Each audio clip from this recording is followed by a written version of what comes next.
Ahora sí comenzamos. Muy bien.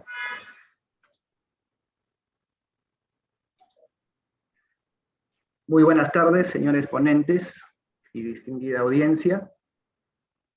Bienvenidos a esta segunda jornada de hoy día, martes 25 de octubre, en esta tercera versión de la Semana de la Investigación, organizada por la Red Peruana de Universidades.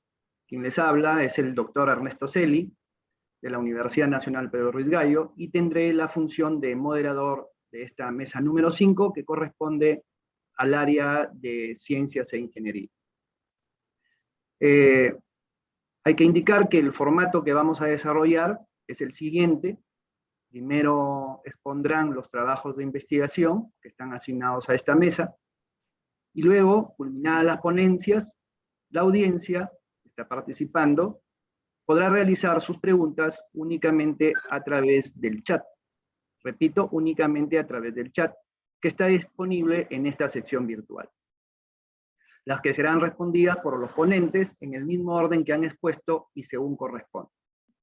Por ello, le solicito a la audiencia presente que las preguntas que formulen en el chat indiquen a quién corresponde.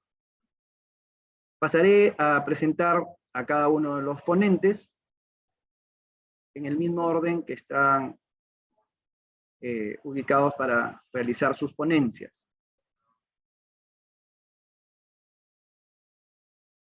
Presentamos al profesor Francisco Cuellar. El profesor es actualmente director de la Maestría de Ingeniería de Control y Automatización, director del Centro de Tecnologías Avanzadas de Manufactura, CETAM, desde el 2015 al 2018. Es profesor asociado de la Escuela de Ingeniería de la Pontificia Universidad Católica del Perú, fundador del Grupo de Innovación Tecnológica JIT de la Pontificia Universidad Católica del Perú, y también es cofundador de las startups Tumi Robotics y Kaira. Obtuvo el grado de bachiller en Ciencias en Electrónica en la Universidad Católica del Perú, una maestría en Mecatrónica en King's College University of London, una maestría en Gestión y Políticas de Innovación y Tecnologías de la Pontificia Universidad Católica del Perú. También contamos con la presencia de nuestro ponente José Galarza, quien recibió el grado de maestro,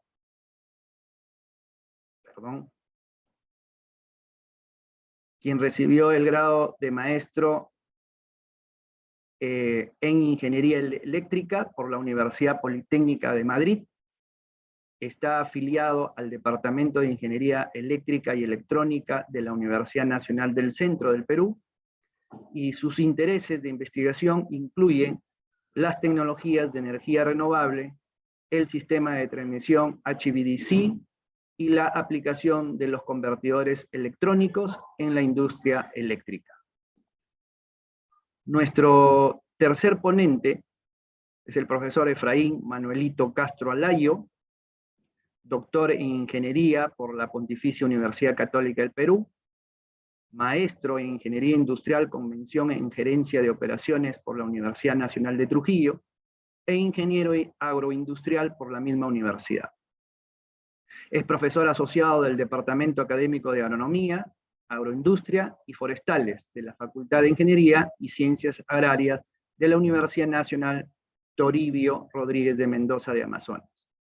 Ha sido decano de la facultad antes mencionada, director del Programa Académico de Ingeniería Agroindustrial, director de la planta piloto agroindustrial de la misma universidad, director del Centro de Emprendimiento FICA Emprende de la Facultad de Ingeniería y Ciencias Agrarias, es consultor en proyectos agrarios de inversión pública para el Gobierno Regional de Amazonas, consultor de MIPES para el Ministerio de Trabajo y Promoción del Empleo y SWAY Contact.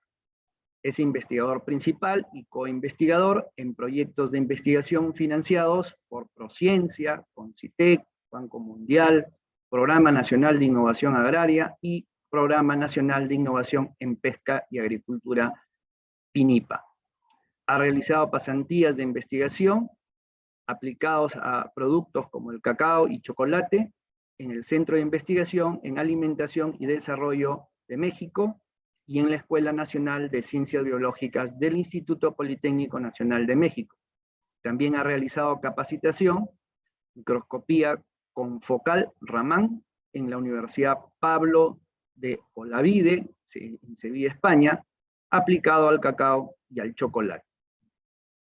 Y nuestro cuarto ponente es el profesor Ives Julián Yoplac Tafur, cuenta con un PG en Ciencias de Alimentos en la Universidad Nacional Agraria La Molina, es magíster en Ciencias Agropecuarias de la Universidad de Chile, ingeniero agroindustrial en la Universidad Nacional Toribio Rodríguez de Mendoza de Amazonas, con especialización en alimentación, funcionales y nutracéuticos, control de calidad y tecnologías de alimentos, desarrollo económico y territorial, y también especialización en formulación y evaluación de proyectos, entre otros.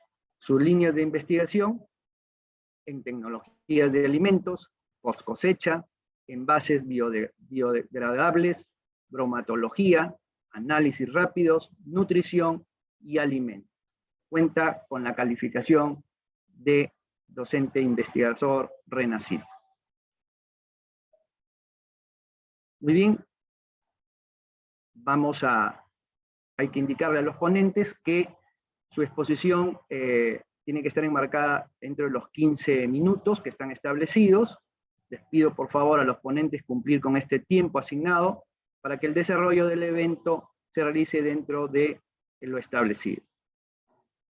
Muy bien, de acuerdo a lo coordinado previamente, empezaremos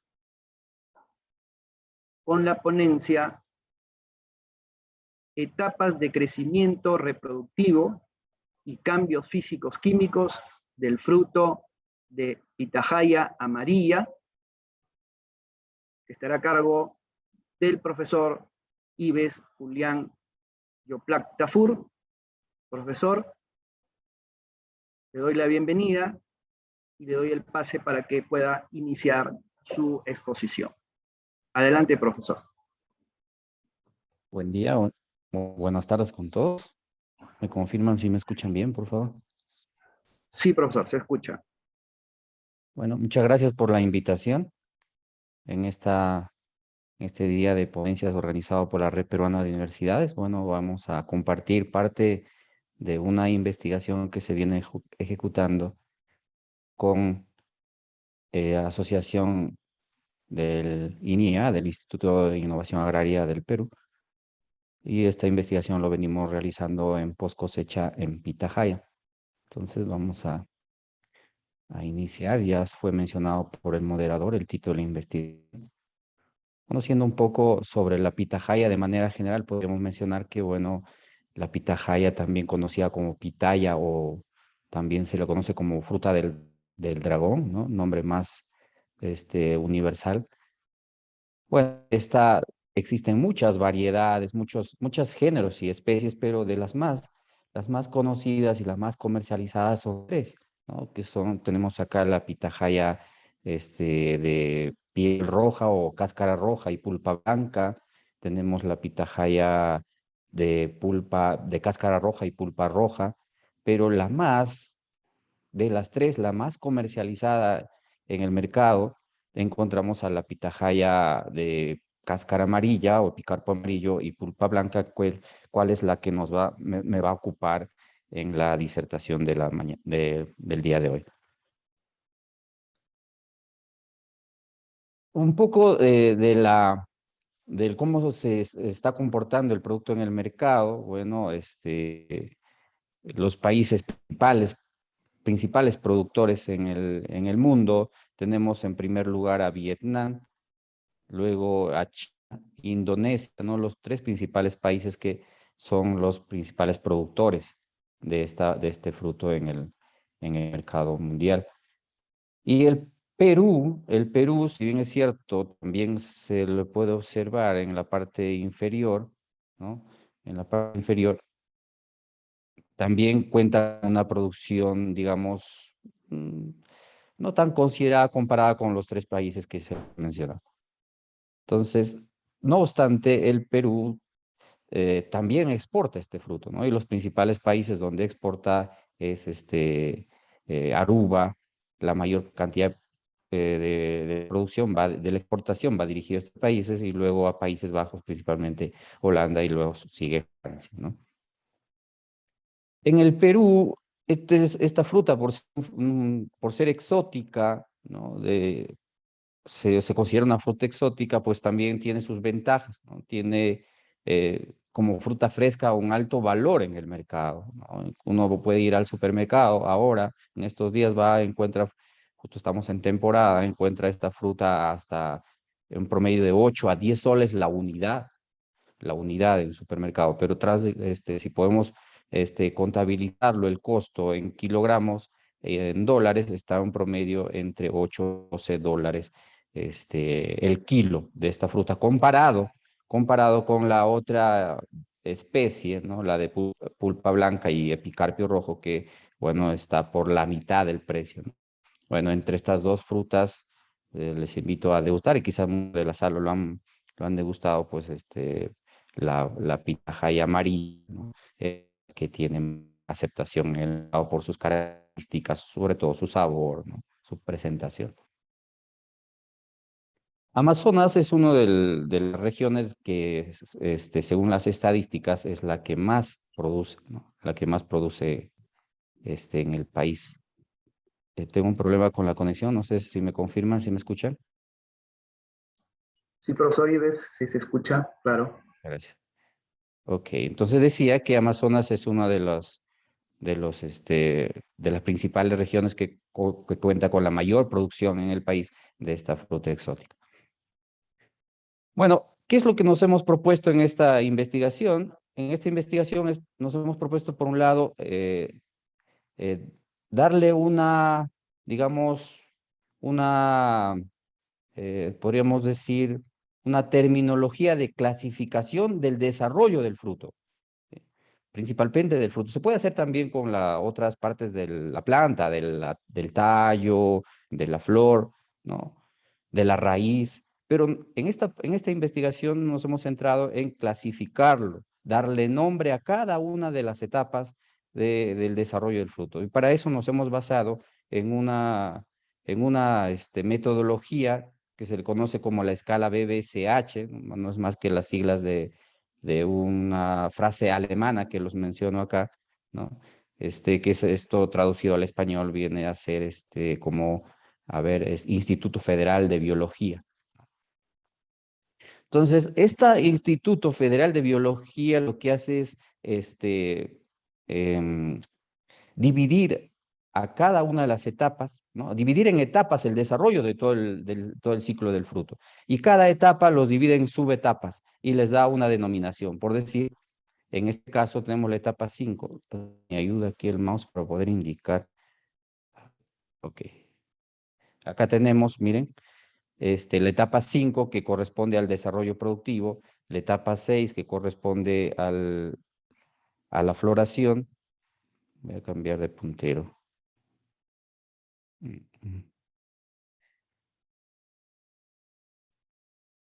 Ok, ahora sí. Entonces, la etapa 6 que corresponde a la floración, la etapa 7 al desarrollo mismo del fruto y la 8 al proceso de maduración. Pero para mencionar un ejemplo nada más, a ver, nos centremos en la etapa del desarrollo del fruto, ¿no? Por el tiempo es corto. Esto bueno, el instituto lo divide en diferentes subetapas, como en este caso la 711. Cada dígito tiene un significado. Por decir, el número 7 corresponde a la etapa, el número 1 al mesoestado, que todos generalmente tienen el número 1, y el tercer dígito, digamos, corresponde a una subetapa, ¿no? Por decir, en la etapa 7, mesoestado 1, subetapa 1, corresponde a fruto con las características del ovario, comienza a hincharse. En la 713, el 30% del tamaño, el fruto ha alcanzado un 30% del tamaño final del fruto, ¿no? El 716 tiene un 60% y el 719 un 30%. Y así se le va clasificando y dividiendo caracterizando a cada una de las etapas en el desarrollo reproductivo. Además, en cada una de estas etapas lo que hemos hecho es caracterizarlos, ¿no? La parte física, en este caso la longitud, el diámetro, el contenido de cáscara, de pulpa, ¿no? En este caso la pulpa viene a ser el mesocarpio y el endocarpio, ¿no? El contenido de la firmeza, ¿no? La humedad, materia seca, espesor, color, ¿no? Referido a las características del fruto, y también se le ha hecho una caracterización en cada una de las etapas, midiendo pH, solubles, acidez e índice de madurez, ¿no? Entonces, no existía para este fruto en particular una estructura del fruto. Entonces también en esta investigación se ha propuesto, basándonos en otras frutas similares, otras bayas, ¿no? Se ha propuesto una, digamos, estructura del fruto, y aquí podemos ver, pues bueno, que la pitahaya es una fruta que contiene espinas, ¿no? Tiene un pedicelo bastante pequeño que está unido al tallo, ¿no? Y bueno, un ápice en la parte superior, las espinas, las brácteas, entre brácteas, pedicelo pequeño, ¿no? Y si nosotros hacemos un corte longitudinal al fruto, podemos ver aquí en esta parte el alveolo, el endocarpio, que está formado por la pulpa y semilla, el mesocarpio, que es la parte más externa, que digamos es la frontera entre el endocarpio y la cáscara o epicarpio, y bueno, la cáscara propiamente dicha. Bueno, clasificando o dándole estructura al fruto tanto en su estadio verde como en su estadio maduro. Y bueno, esto es los resultados ya de la clasificación, ¿no? Sí, pues la caracterización según la escala BBCH, ¿no? Desde la aparición del botón floral, ¿no? Cómo esto va desarrollando, va incrementando, ¿no? Y bueno, sí, llegando a la etapa de floración, cómo a partir de del tubo, perdón, del botón floral, cómo va elongando el tubo polínico, ¿no? Para mostrar, miren, esta parte, la flor con sus brácteas, perdón, con sus pétalos, sus sépalos, sus anteras, ¿no? Toda la parte masculina de la flor, ¿no? Y cómo esto va desarrollando, luego esto va, llega a un proceso de senescencia de la flor, para luego, miren, en esta parte ya, un momento dado, esto se seca y en algunos casos se separa naturalmente de la parte básica, de la parte del base del fruto, ¿no? O en otros casos, incluso hasta maduro permanece unido, ¿no? Entonces, a partir de la etapa del desarrollo del fruto, no solamente se ha hecho caracterización externa de cómo va desarrollando el fruto, sino también se le ha hecho una caracterización interna. Esto básicamente a partir de la semana 7 u 8, miren cómo va desarrollándose el fruto, la parte externa, y bueno, miren cómo se puede evidenciar claramente cómo iniciamos con un espesor mucho mayor de la cáscara y un volumen pequeño de la parte que más adelante se convertirá en la pulpa y semilla, ¿no? Y esto en el tiempo va reduciendo el espesor de cáscara, ¿no? Va reduciendo el espesor de cáscara, va aumentando el contenido de pulpa y semilla. Respecto a los resultados de las variables físicas y químicas, podemos darnos cuenta acá, y como era de esperarse, bueno, la longitud y el diámetro se incrementan en el tiempo. Lo mismo sucede con el peso y el volumen. En el caso del contenido de endocarpio y mesocarpio, básicamente es la pulpa y la semilla, a partir hasta la semana 12, 13, digamos que un constante, pero a partir de la semana 14 se ve un cambio constante a la semana 18. Contrariamente, sucede con la cáscara, que se mantiene constante hasta la semana 12, 13, y esto se va reduciendo, ¿no? Respecto a las variables químicas, podemos ver acá esta línea negra, ¿no? Podemos ver que se mantiene en el tiempo. ¿no? Comparado con los solubles que a partir de la semana 12-13 se incrementa considerablemente. Hasta la semana 18, bueno, la semana 18 es ya la última semana de evaluación. Bueno, está en una etapa de el fruto en un estadio más. En cuanto a acidez titulares, se mantiene durante las primeras 12 semanas, se incrementa semana 16 con una ligera reducción de la 16 a la 18. El índice de madurez, similar a lo que se observaba con la acidez titular y los sólidos, a partir de la semana 12 se puede observar un crecimiento mucho mayor, un incremento mayor de esta variable medida, ¿no?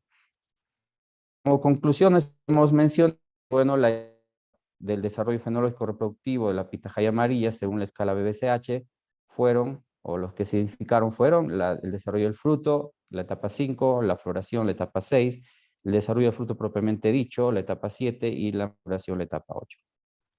Bueno, las variables que se pueden usar como índice para el momento de la cosecha amarilla se podría mencionar como el tiempo desde la aparición del botón floral hasta la madurez fisiológica, pudiendo que a partir de la semana 17 ya este fruto se podría cosechar, pues bueno, ha alcanzado digamos, las variables o características óptimas para ser consumidas, principalmente el grado Brix, que es el que se percibe, ¿no? Se percibe al momento de consumo. El color de cáscara, ¿no?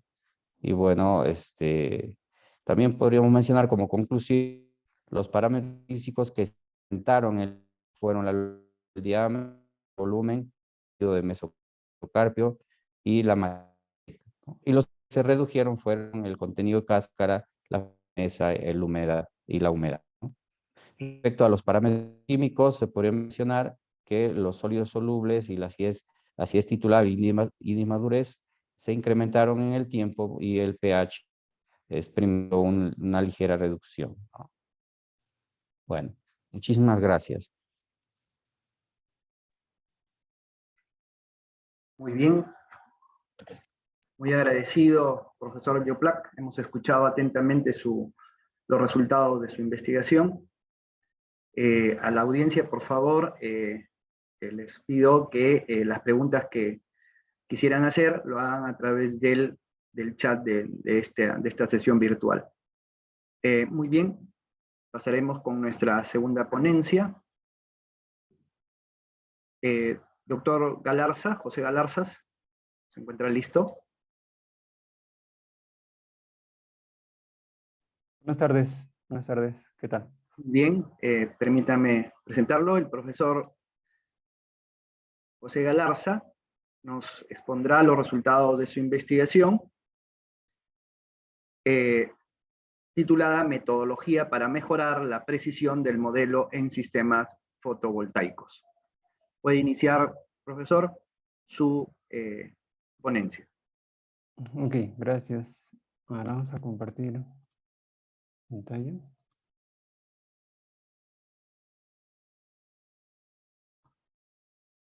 Por favor, si me confirman, se escucha bien el audio, se va viendo la pantalla. Si se le escucha bien, profesor, también se visualiza correctamente. Ok, gracias. Bueno, buenas tardes con todos los presentes. Y en primera instancia, puedo agradecer a la comisión organizadora de esta tercera semana de investigación de RPU por la oportunidad de darnos a docentes investigadores de distintas universidades poder exponer nuestro trabajo de investigación. Quienes habla, José Galarza, docente de la Facultad de Ingeniería Eléctrica y Electrónica de la Universidad Nacional del Centro del Perú, Huancayo, y actualmente, bueno, trabajando en lo que vendría a ser con otros colegas en nuestro grupo de investigación Electric Energy System, en el cual pues vamos justamente viendo varios trabajos de investigación, proyectos, etc. Para esta oportunidad vamos a comentarles un poco sobre este trabajo que se titula Metodologías para la estimación de parámetros. Específicamente nos vamos a centrar en el modelo de diodo unitario del sistema fotovoltaico. Bien, en lo que vendría a ser sistemas fotovoltaicos, conocemos actualmente que a nivel de nuestro país, inclusive a nivel internacional, hay distintas tecnologías de lo que vendría a ser sistemas fotovoltaicos. Estamos hablando de tecnologías a gran escala, como podrían ser los parques solares, como lo pueden ver en la imagen, pero también estamos hablando de tecnologías a nivel urbano, a nivel de consumidores directos, que podríamos ser tranquilamente nosotros, ¿sí? En el caso de algunos países, ya bastante desarrollado el tema de normativa, el tema de inclusión de los sistemas fotovoltaicos, y para el caso inclusive nuestro, por aquí consigo una imagen muy peculiar, la pueden visualizar en la parte inferior izquierda. Se trata de unos pobladores de Puno que utilizan justamente esta tecnología fotovoltaica para iluminar justamente su espacio, ¿no? En todo caso, hay que entender que esta tecnología actualmente pues, es una de las más utilizadas en lo que vendría a ser aprovechamiento de recursos limpios, ¿no?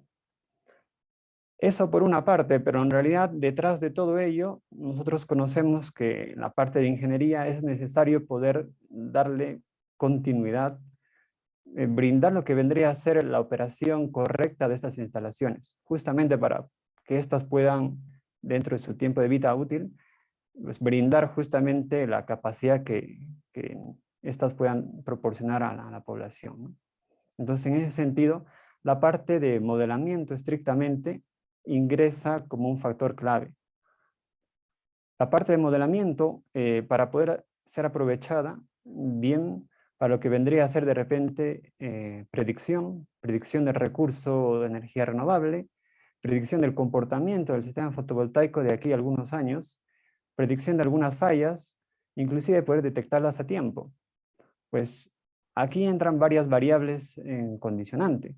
No solamente estamos hablando de una infraestructura que puede ser un sistema fotovoltaico como parque, donde tenemos miles de los paneles solares, también tenemos variables como el caso de lo que comentábamos de Puno, que son lugares bastante alejados de la ciudad.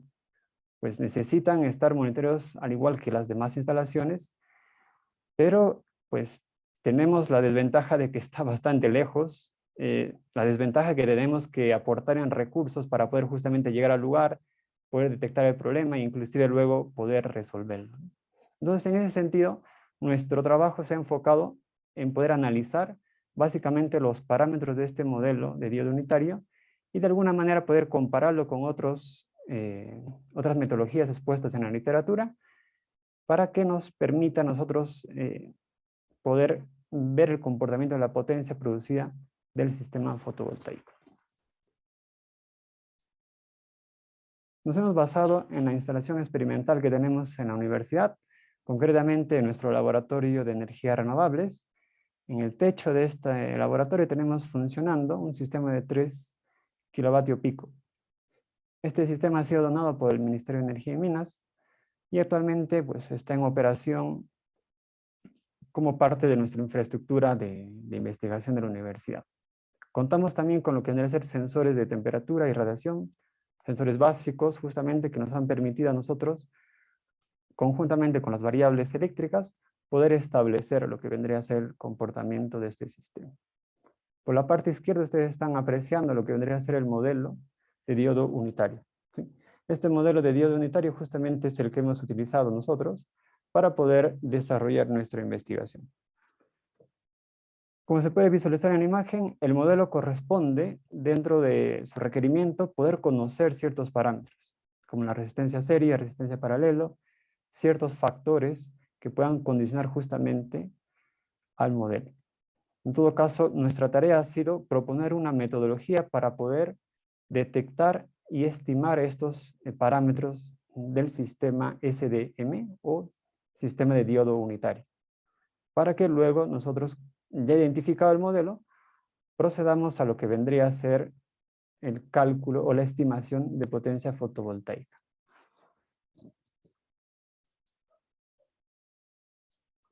Concretamente, la metodología está expuesta en 4 pasos y en forma resumida la hemos tratado de poner aquí. Empezamos con lo que vendría a ser el factor de temperatura, el cálculo de K sub T, y conjuntamente con la temperatura de la célula fotovoltaica, ¿sí? Lo que vendría a ser el cálculo de la corriente inversa de saturación o I sub 0. Luego lo que vendría a ser la corriente suministrada por el panel fotovoltaico dada como I sub L. Y finalmente, de alguna manera, con un proceso iterativo se ha logrado calcular o estimar lo que vendría a ser la resistencia serie y el factor ideal del diodo. Las ecuaciones que hemos utilizado están justamente a la derecha, todas en función justamente de los parámetros que están variando en función de la temperatura y la radiación. Los resultados que hemos obtenido ha sido en primera instancia lo que vendría a ser la resistencia serie. En nuestro estudio hemos visto por conveniente analizar este parámetro y a pesar de que muchos estudios pues corresponden que o están en la misma línea de que este parámetro es de reducido valor, pues nuestros resultados también concuerdan y hay algo bastante peculiar, porque para este caso nosotros hemos evaluado 8 casos de estudio, es decir, 8 grupos de mediciones experimentales de tensión, corriente, potencia en DC, temperatura y radiación, y aplicadas obviamente al modelo de diodo unitario. Para las que están en la parte superior derecha, las que corresponden a marzo y noviembre del 2020 y el 2019, se puede apreciar justamente la variabilidad de este componente de la resistencia serie. Y en ningún caso estamos sobrepasando los 6 miliohmios. Es un valor bastante pequeño de lo que vendría a ser esta resistencia serie. Y para el caso de mediciones de febrero y agosto del 2020 y el 2019 en la parte inferior derecha, ¿sí? Lo que corresponde a nivel de radiación alto. Para este caso en particular, se tiene un comportamiento más uniforme de lo que es esta resistencia serie. Y viendo la tendencia justamente en la gráfica, en ningún momento pasamos los 4 miliones. Entonces, al igual que estas gráficas que están viendo ustedes, pues he evaluado los demás grupos, en este caso las demás mediciones, y se ha podido llegar a una conclusión preliminar de que el valor de resistencia serie, ¿sí?, es bastante reducido. Eso nos ha llevado a poder simplificar aún más el modelo, es decir, poder considerar constante este valor de resistencia serie, con lo cual pues, ya tenemos ya un valor que no va a ser tipo iterativo, va a ser fijo y simplemente estaríamos pasando al cálculo del factor ideal del diodo. En esta siguiente PPT, ¿sí?, vamos a poder apreciar, a ver si me permiten aquí poder resaltar, el cálculo de lo que debería ser este indicador de error considerando la condición de R sub S o resistencia serie de valor fijo y de valor variable. Obviamente, si estamos considerando un escenario de valor variable de R sub S, tenemos pues, mucho más acercamiento al comportamiento real. En porcentaje, lo que debería ser el error que hemos obtenido, pues simplemente es 10 elevado a la menos 14, ¿no? Un porcentaje de error bastante pequeño. Sin embargo, cuando vemos el caso de considerar constante este valor, ya bien sea para el caso de enero o acá 2 casos que se han puesto, lo que viene a ser agosto, ¿sí?, del 2019, pues simplemente no estamos sobrepasando el 0,2%. Entonces, tranquilamente se ha considerado constante el valor de R sub S. Una vez puesto este valor constante, pues se ha procedido con lo que se explicó en la PPT número 4, el procedimiento que hemos utilizado para la estimación de los demás parámetros. Luego de la estimación de los demás parámetros, simplemente se ha procedido a comparar la potencia eléctrica en DC que brinda el sistema fotovoltaico experimental versus la potencia que nos puede proporcionar el modelo, ya establecidos los parámetros de acuerdo a la metodología. Los resultados son los que se muestran aquí en la tabla 6. De igual forma, la evaluación para los 8 casos de estudio, seleccionados o agrupados por lo que vendría a ser radiación de nivel medio, en función de la variable de promedio, y lo que vendría a ser radiación de nivel alto. En función de lo que vendría a ser demás metodologías que se exponen en la literatura, y bueno, la hemos puesto en las referencias bibliográficas del documento del artículo, son 5, 7 y 8, ¿sí? Ahorita están en forma de número. Y P sub M lo que vendría a ser la metodología propuesta. De igual forma, se ha visto lo que vendría a ser los errores para este caso. Concretamente, lo que vendría a ser, por ejemplo, para enero del 2020, lo que correspondería aquí, ¿no? A nivel de radiación media. Y aquí los resultados para 3 metodologías evaluadas y esta última para el caso de nuestra metodología propuesta.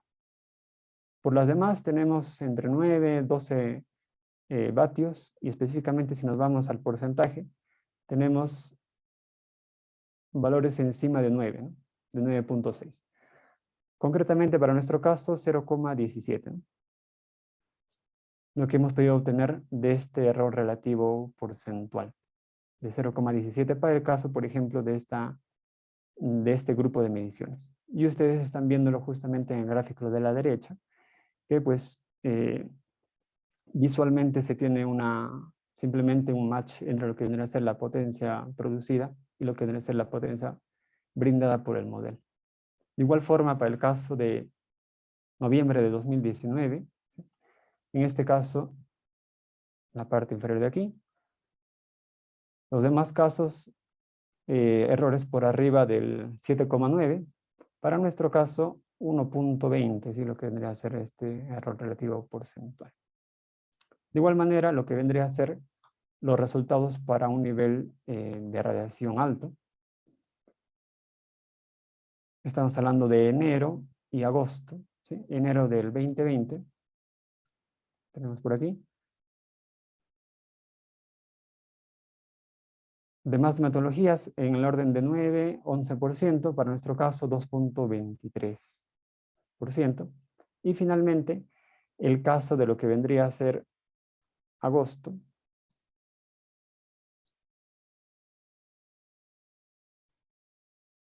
Errores entre 4 y 6%, y para nuestro caso concretamente 0,17%.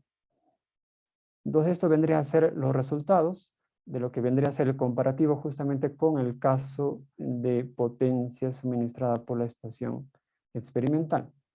Y adicionalmente a esto, se ha visto inclusive lo que vendría a ser el comportamiento de este factor ideal del diodo, que en muchos casos, en muchos estudios, bueno, se considera constante, depende básicamente de la tecnología del sistema fotovoltaico que estamos hablando, del panel, pero para este caso hemos visto que con la metodología que estamos utilizando es posible ver el comportamiento de dicho parámetro.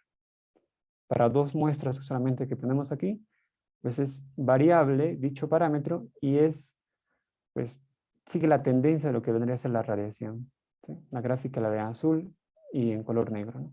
Ya sea un nivel de variación de la radiación bastante fluctuante como el de la izquierda, o un nivel de variación bastante homogéneo, es decir, cielo sin nubosidad para el caso de la derecha.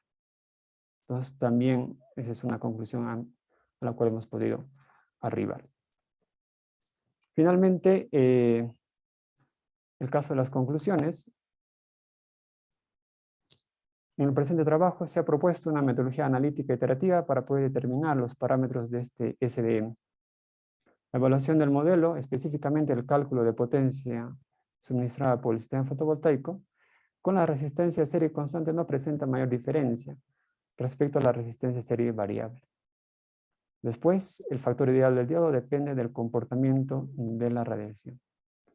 Y finalmente, a través del uso de indicadores estadísticos como el RMC y el RRMC, se ha demostrado que la metodología propuesta presenta una mayor exactitud.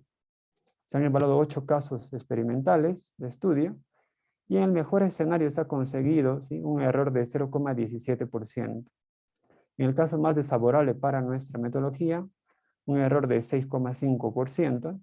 Sin embargo, si comparamos con otras metodologías, estamos hablando de valores mayores al 20% de este error. Bien, ese vendría a ser nuestro trabajo que con mucho gusto hemos presentado el día de hoy. Y eso sería todo de mi parte. Gracias. Muchas gracias, profesor José Galarza. Hemos escuchado también atentamente su ponencia, resultados de su investigación. Pasaremos a recibir la ponencia de nuestro colega, no sé si se encuentra presente, Efraín Castro.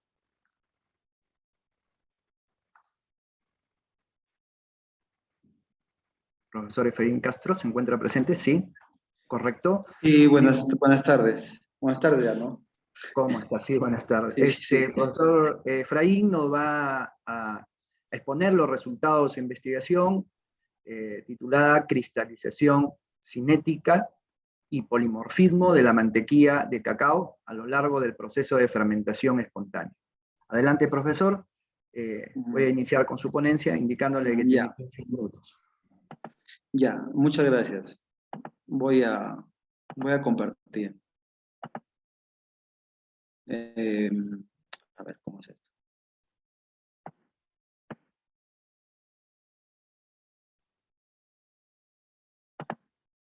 Ya. Listo. ¿Logran ver? Sí, ¿no? Sí, se observa y se escucha claramente. Ya, muchas gracias. Muchas gracias, profesor. Bueno, buenas tardes con todos. La exposición que voy a realizar hoy día es una parte del trabajo que venimos realizando en el grupo de investigación que tenemos acá en la universidad, cuyo nombre es el grupo de investigación en cacao y chocolate. Entonces, este es uno de nuestros primeros trabajos, porque lo que queremos hacer en realidad en el grupo es estudiar más que las propiedades aromáticas de un chocolate, queremos estudiar la parte de la manteca de cacao, porque es muy importante para nosotros, ya que si no fuese por la manteca de cacao, no tendríamos el chocolate, ¿no? Tendríamos solamente un polvo de cacao y nada más. Entonces, pero queremos iniciar con la parte de la fermentación. O sea, sabemos que la fermentación es una de las etapas más importantes del proceso de elaboración del chocolate. Sin embargo, solamente se viene estudiando hasta el momento por la parte de la formación de aromas y precursores aromáticos, ¿no? Y de alguna manera se viene dejando de lado la parte de la manteca de cacao, específicamente su cristalización y su polimorfismo. Entonces, este trabajo trata de eso, ¿no? De estudiar la cristalización y el polimorfismo de la manteca de cacao durante el proceso de fermentación espontánea del cacao criollo que tenemos acá en Amazon. Entonces,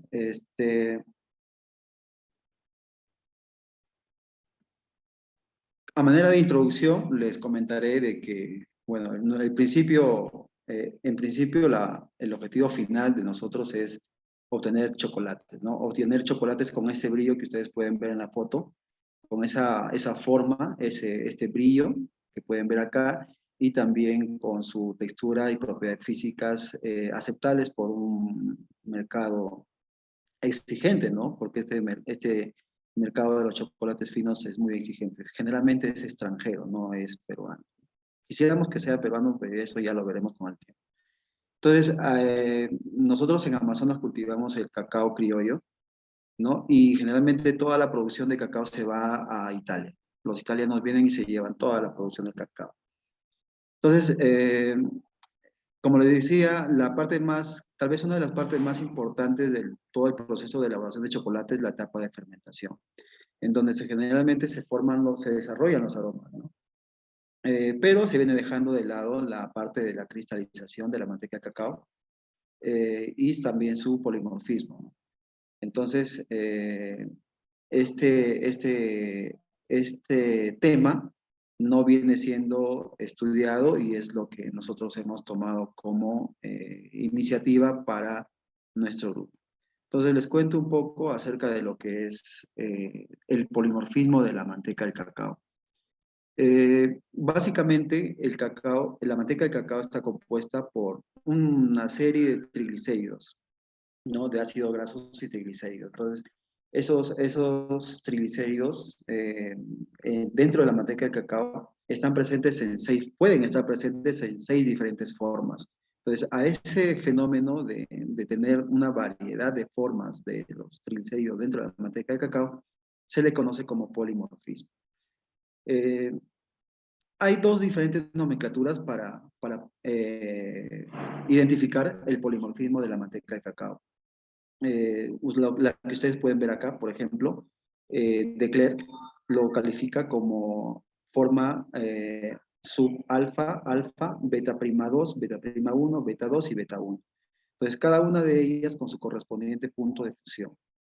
¿Ya? Lo que más buscan los productores de chocolate es, cuando uno fabrica chocolate, lo que más se quiere es esta forma de acá, la forma beta 2. O también lo pueden ver ustedes en otros libros como beta 5 o también como forma 5, ¿no? En números romanos. Pero se trata de la misma. Entonces, lo que más se quiere es esto de acá, beta 2. ¿Por qué? Porque esta forma beta 2 le va a dar ese brillo y esa textura al chocolate, ¿no? Esta forma beta 2 la podemos identificar nosotros cuando el chocolate se va derritiendo entre un rango de 30 a 34 grados centígrados. Entonces, si el chocolate se derrite a una temperatura superior, podemos decir que o la manteca de cacao está en la forma beta 1 y por lo tanto es un defecto. Y ya lo van a ver después por qué. Esto es cómo se desarrolla su estabilidad la manteca de cacao a través de su polimorfismo, ¿no? Entonces vemos aquí, por ejemplo, la forma beta 2 o forma 5, ¿no? Aumenta su estabilidad en función a su temperatura de fusión, ¿no? Entonces, hay dos problemitas que siempre se ven en la parte del chocolate. No sé si han visto algunos chocolates que tienen una superficie blanca, ¿no? Entonces, esa superficie blanca es producida por la forma beta 1 o la forma 6. Entonces, este chocolate generalmente se va a derretir a una temperatura de fusión de 34 a 36. Mientras que cuando vemos un chocolate con ese brillo y esa textura adecuada, ¿no? Que te da gusto verlo y probarlo también. Entonces decimos que en este caso la manteca de cacao está en su forma beta 2, ¿no? Que si lo derretimos el chocolate, su punto de fusión debería estar entre 32 y 34 grados centígrados, ¿no? Entonces de esa forma nos damos cuenta si es que nuestro cacao cumple o no cumple con las expectativas del mercado, ¿no? Entonces todos esos estudios se hacen con calorimetría diferencial de barrido. Entonces aquí tenemos dos termogramas, uno de cristalización y el otro de fusión, ¿no? Que sirve para indicar en qué forma está la manteca de cacao dentro del chocolate. Dentro de los materiales y métodos usamos la calorimetría diferencial de barrido y una ecuación matemática que, bueno, es una aplicación que sirve para hacer ajustes de curvas de cristalización. Esta aplicación ha sido desarrollada por los profesores Lorenzo y Müller en el año 2007 y ha sido subida a la plataforma del Origin Pro, que es un software que nosotros utilizamos para analizar los datos de la calorimetría diferencial de barrido. Entonces, en este caso, hemos utilizado esta aplicación para desarrollar la cinética de cristalización. Como parte de nuestros resultados y discusiones, vemos de que, por ejemplo, el proceso de fermentación espontánea que realizamos se desarrolló de una manera aceptable porque si vemos acá el seguimiento que le hemos hecho a los parámetros de fermentación, vemos que la temperatura, que es la línea azul, ha estado o estuvo dentro de los parámetros aceptables, ¿no? Llegamos hasta más o menos 45 grados y luego empezó a bajar por cuestiones de las condiciones climáticas y todo eso, ¿no? Vemos también de que la humedad tiende a bajar hasta el día 7 de fermentación. Y con respecto a los valores de pH, acidez titulable y actividad de agua, vemos también un cambio, ¿no? Por ejemplo, en el caso del pH, baja, ¿no? Empieza en 6 y termina aproximadamente en 5 y se hace constante en 5 a partir del día 4 aproximadamente, ¿no? Entonces, este valor de pH también nos indica de que el proceso de fermentación se realizó de manera adecuada, ¿no?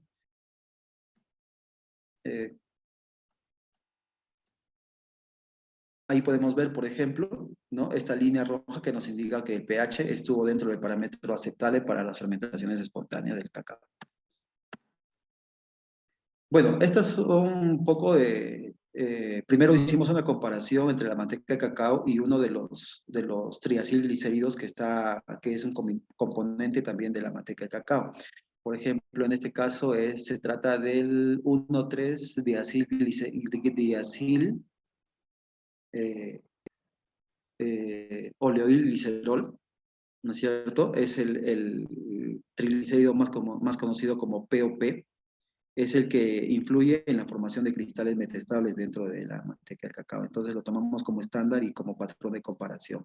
Entonces, en una primera etapa, lo que hicimos fue determinar las temperaturas de cristalización de la manteca de cacao y también su temperatura de fusión, ¿no? Estos dos parámetros sirvió para nosotros desarrollar o generar nuestro diseño experimental para la parte de cinética de cristalización. Entonces, aquí más o menos esta tablita describe acerca de los parámetros de la ecuación de Abrami que utilizamos para evaluar la cinética de cristalización. Y tenemos que este índice de Abrami, se conoce como índice de Abrami, obtiene los valores desde 1 hasta 4, ¿no? Entonces, cada uno de estos valores, de estos números, tiene su significado. Crecimiento como plato, o de repente también como nucleación esporádica, nucleación instantánea, ¿no? Eso depende de cuál es el valor que nosotros hayamos obtenido de la ecuación de Abrami. Luego tenemos aquí, por ejemplo, resultados de la adecuación de los datos de cristalización, ¿no? Durante todos los días de fermentación, ¿no? Vemos aquí que los datos sí se ajustaron bien a la ecuación de Abrami, ¿no? Acá nos indica, por ejemplo, ven ustedes acá una línea que todos los datos se disponen de manera diagonal, ¿no? Entonces eso nos indica un buen ajuste de los datos a la ecuación de Abrami, por lo tanto fue posible establecer los parámetros de la cinética de cristalización.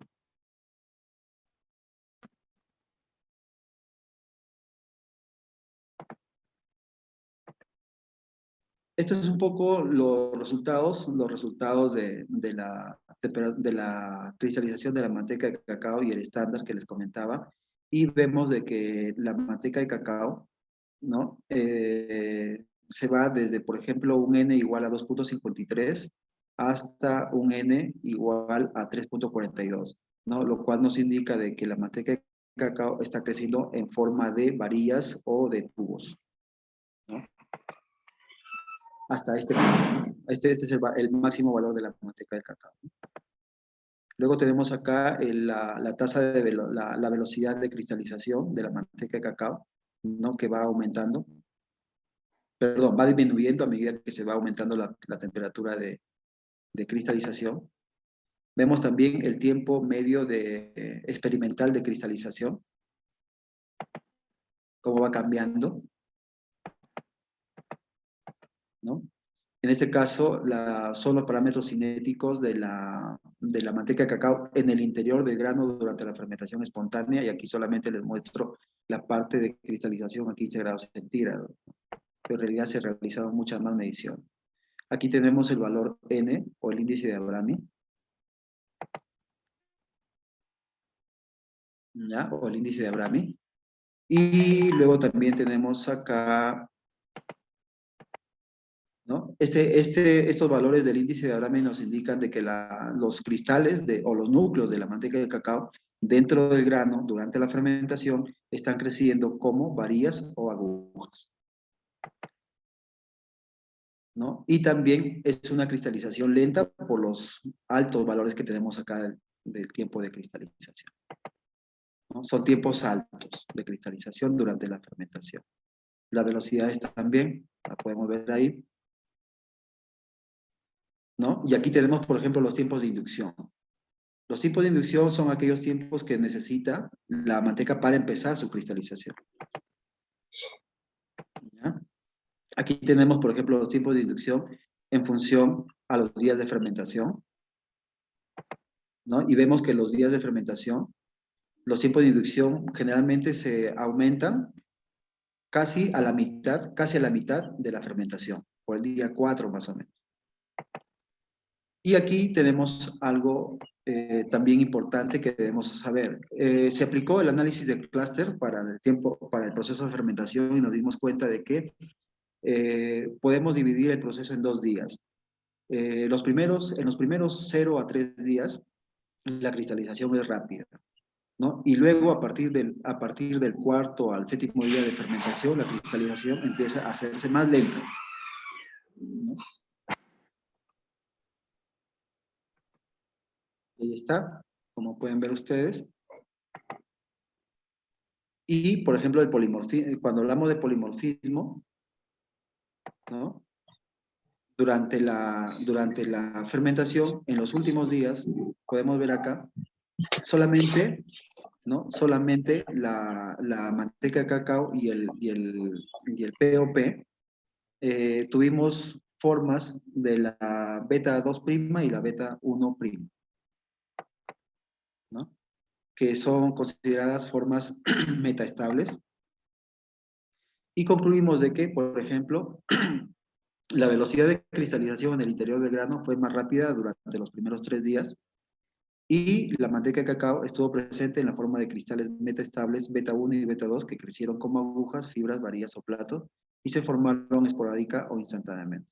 Con esto llegamos a la conclusión de que en realidad, si bien es cierto, el proceso de fermentación puede durar de 1 a 7 días, perdón, bueno, acá en Amazonas generalmente se hace en 7 días, pero si consideramos el proceso de cristalización de la manteca de cacao, podríamos nosotros decir que a los 3 o 4 días es suficiente, ¿no? ¿Por qué? Porque en esos 3 o 4 días se obtiene una cristalización de la manteca de cacao mucho más rápida que en los últimos días de fermentación, ¿no?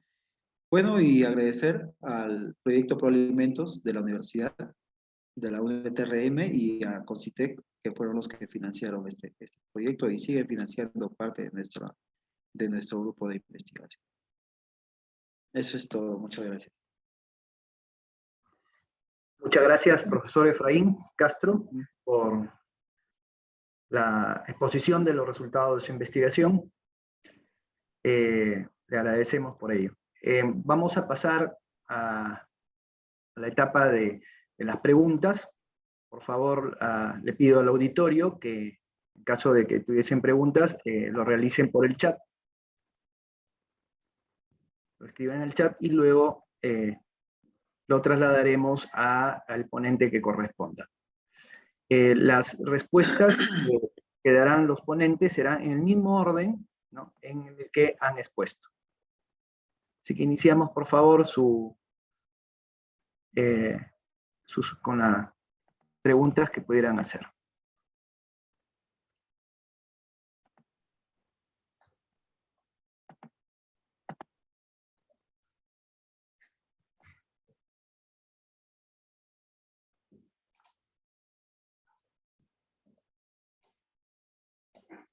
Damos unos segundos, por favor.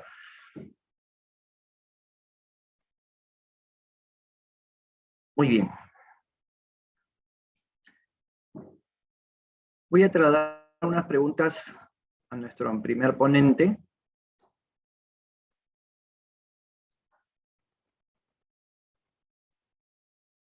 Profesor Yves Japlok. Le traslado las siguientes preguntas.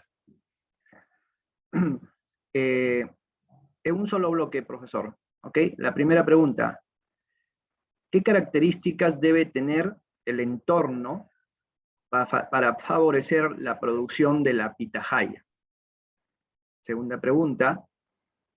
¿Qué requerimientos exigen los compradores de frutas exóticas para que los productores opten por sembrar este tipo de frutos?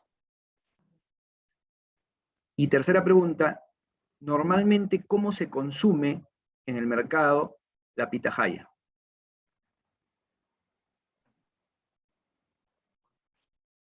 Bien, muchas gracias por la pregunta. La primera, me parece más referido a las condiciones edafoclimáticas que requiere la producción de pitahaya. Generalmente en el Perú y experiencias de Sudamérica, Ecuador y Bolivia, estas producciones se vienen desarrollando en valles interandinos que están comprendidos entre 1500 a 2500 metros sobre el nivel del mar, con un clima subtropical, ¿no? Con temperaturas que oscilan entre, dependiendo de la época del año, entre 15 y 23 grados Celsius, ¿no? Eso es lo que podría responder. Mi especialidad no es agronomía, por lo tanto los requerimientos edáficos no lo tengo al detalle. No es mi especialidad agronomía, mi especialidad más post cosecha, ¿sí? Respecto a las características del mercado, pues, ¿qué exige el mercado para la venta de este producto? Bueno, por un lado, en el mercado nacional, de partida, en el Perú no existe una norma técnica para este producto, una norma técnica peruana para la venta de pitahaya, como lo tiene Colombia, lo tiene Ecuador, ¿no?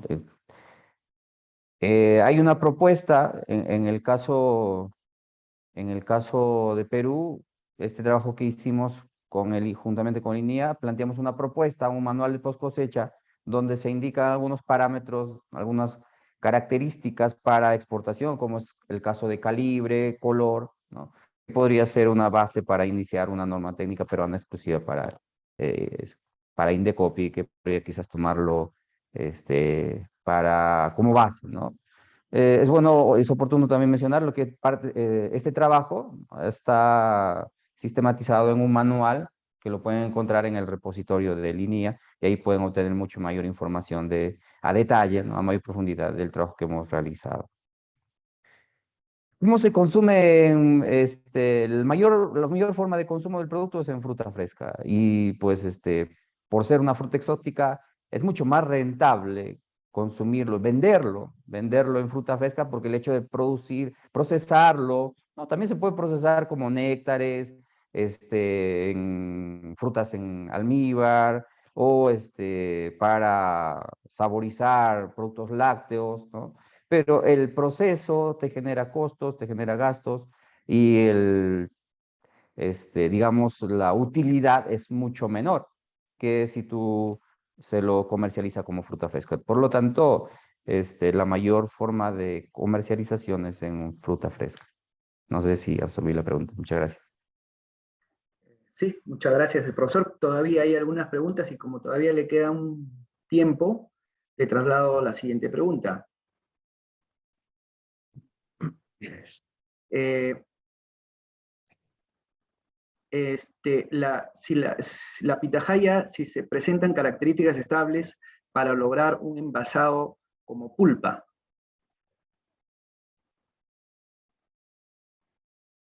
¿Sí? ¿Eso es todo? Sí, y la otra pregunta es si la pitahaya podría crecer a 3.400 metros sobre el nivel del mar. Y por último, ¿Mm? ¿cuáles son los problemas fisiológicos de la planta más importante para un posterior mejoramiento genético?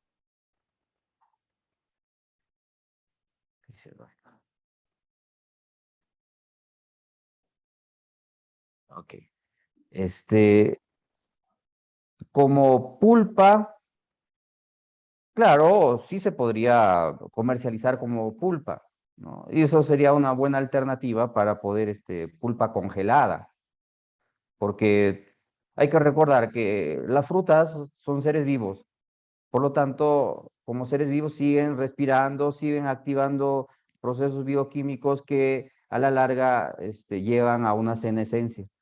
Y por lo tanto, la primera herramienta tecnológica para manejar y alargar la vida útil de una fruta, cualquiera sea, es bajas temperaturas, es usar bajas temperaturas. Por lo tanto, si queremos comercializar pulpa, ¿no? Como lo hacen con otros tipos de frutas, como llámese mora, no sé, guayaba también que he visto que comercializan en pulpa, pero en pulpa congelada. Sí, sí hay experiencias y bueno, esto podría ser una alternativa para llegar a mercados más distantes. Ahora, si existen experiencias que la fruta se cultive a 3.400 metros sobre el nivel del mar, claro, va a crecer, ¿sí? Se ha visto, en el caso de Amazonas, se ha visto que la fruta sí crece a 2.800, a sobre 2.800, 3.000 metros sobre el nivel del mar, pero no llega a desarrollar como en su clima adecuado, no llega ni siquiera a generar los botones florales reproductivos y mucho menos a desarrollar el fruto. La tercera pregunta, problemas fisiológicos. Sí, problemas de deterioro fisiológico, sí, sí, y estos se alteran mucho más si es que si el manejo de la fruta no se hace, sobre todo no se cosecha en su tiempo adecuado, y bueno, no se hace manejo adecuado tecnológico de la temperatura adicionado a la humedad relativa que estos necesitan, sobre todo altas humedades relativas para evitar deshidratación, ¿no? En el proceso después de la cosecha, ¿no? Es decir, en el manejo post cosecha de la fruta.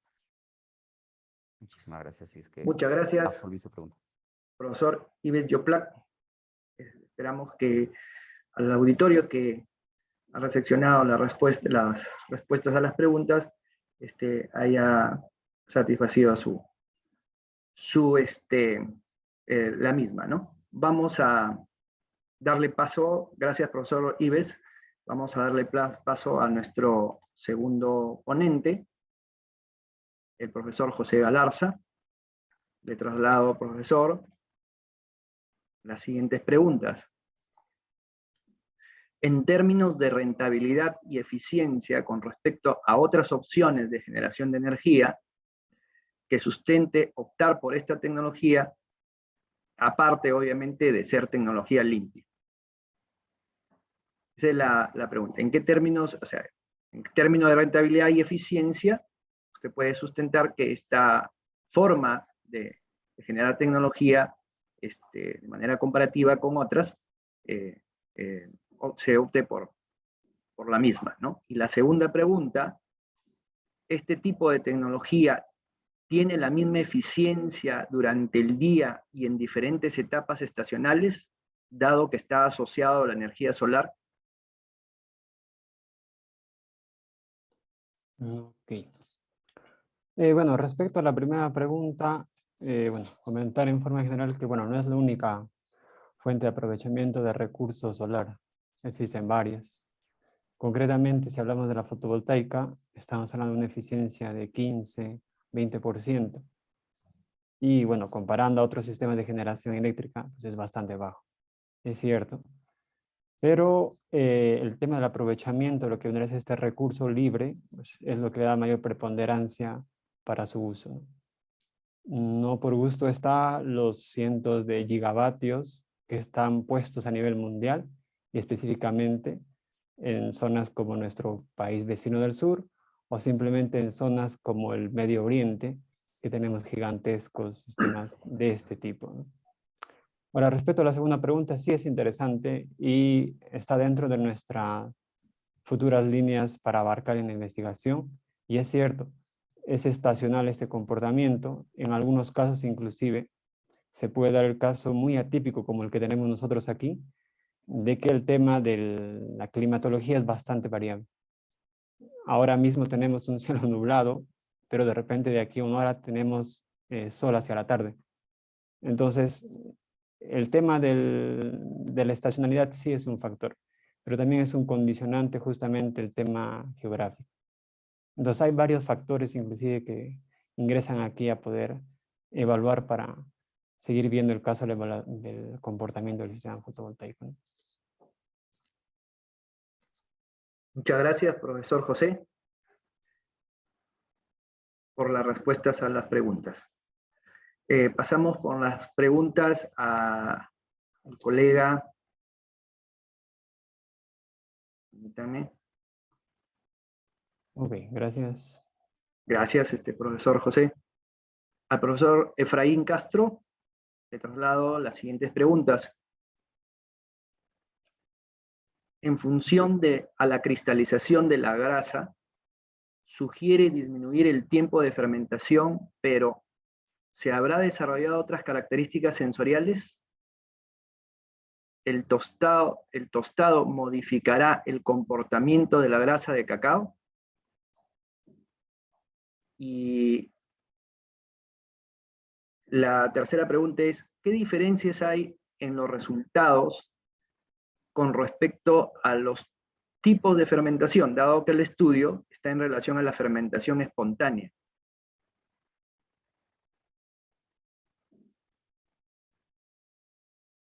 Sí, gracias por las preguntas, profesor. La primera, sobre otras características sensoriales, ¿no es cierto? Bueno, en realidad, acá en Amazonas, y creo que también a nivel del Perú, a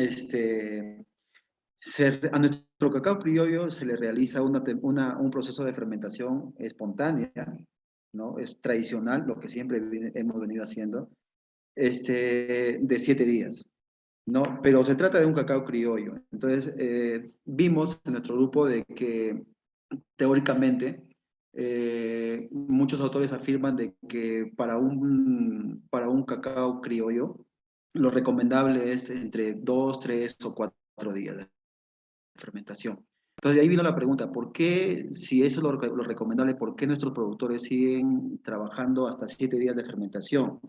Sabiendo de que al final de la fermentación, en este día 7, por ejemplo, podría darse el caso de una sobrefermentación. La sobrefermentación genera compuestos desagradables para el cacao y para el chocolate, ¿no? Entonces, decíamos, ¿por qué no proponer o por qué no estudiar para llegar a una conclusión, a una propuesta? Entonces decidimos, como le mencionaba en la ponencia, decidimos trabajar con la manteca de cacao y en su cristalización, ¿no? Y vimos de que sí, ¿no? En realidad, cuando analizamos la cristalización de la manteca de cacao y la velocidad de cristalización, nos dimos cuenta que el proceso de fermentación podría dividirse solamente en 2 etapas, en donde la primera etapa, que es del día 0 hasta el día 3, la cristalización de la manteca de cacao es mucho más rápida que en la última parte de la fermentación. Entonces, por ese lado, estábamos proponiendo de que sí sería posible fermentar solamente hasta 3 días, si es que nos basamos, si es que para nosotros nuestro principal factor de interés es la cristalización de la manteca de cacao. Pero el cacao, la fermentación de cacao es todo un proceso complejo, o sea, no solamente está por la parte de cristalización de la manteca de cacao, sino también por el desarrollo de aromas, ¿no? En estudios anteriores hemos visto de que también compuestos volátiles, los mejores compuestos volátiles o los más agradables, se formaban hasta el 3er día de fermentación. Eso ya lo hemos estudiado, bueno, tenemos resultados de eso, pero todavía no han sido publicados estos datos. Están a nivel de tesis, nada más de tesis de pregrado en la universidad. Y sí, nos dimos cuenta de que hacia la mitad de la fermentación es en donde se forma la mayor cantidad de compuestos volátiles, ¿no? Entonces, por ahí también nos da otra evidencia de que posiblemente podríamos reducir ese tipo de fermentación. Pero lógicamente falta muchos más estudios. No es esto completo. No está completo todavía, ¿no? Faltarían más estudios. Respecto a lo otro del tostado, si modificará el comportamiento de la manteca de cacao, claro que sí. Sabemos de que el proceso de fermentación es un proceso que llega hasta aproximadamente los 50 grados centígrados de temperatura. El proceso de tostado es un proceso que dura mucho más, que tiene mucho más temperatura, por ejemplo 120, 110, 130, ¿no? Con un determinado tiempo también. Entonces el uso de temperatura definitivamente modifica las propiedades químicas del grano de cacao y por lo tanto también modificaría el comportamiento de la manteca del cacao. Pero esto todavía no está muy bien estudiado, como le decía, y esto me da la idea, ¿no? de generar un nuevo trabajo, ¿no? De esto, porque con respecto a la fermentación, bueno, ya vimos, pero todavía nos faltaría el secado y también el tostado, ¿no? Porque son procesos en donde involucra uso de temperaturas, y esas temperaturas, como ustedes saben, va a cambiar de todas maneras la composición química de un alimento, ¿no? Y lo otro, bueno, los resultados se dieron básicamente en la fermentación espontánea. Sabemos también que hay otro tipo de fermentación, por ejemplo, aquí también venimos estudiando y experimentando acerca de la fermentación controlada con cultivo iniciador. Estamos desarrollando, aislando cultivos iniciadores, aislando bacterias y microorganismos de la misma fermentación del cacao para desarrollar cultivos iniciadores. Pero ese tipo de fermentación todavía está en estudio. Inclusive en Brasil hay varios estudios donde han hecho y han aislado cepas microbianas de la fermentación espontánea del cacao para ser utilizadas en fermentaciones controladas. Pero a nivel de producción, a nivel de pequeño productor, todavía este tipo de fermentación no se está desarrollando, la controlada.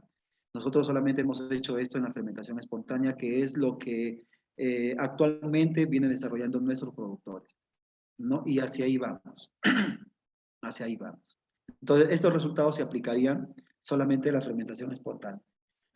Aún no tenemos datos acerca de la fermentación, de este tipo de trabajos en la fermentación controlada, con cultivo iniciado. Muchas gracias, profesor Efraín Castro, por las respuestas a las preguntas. Muy bien. Muchas gracias a ustedes también.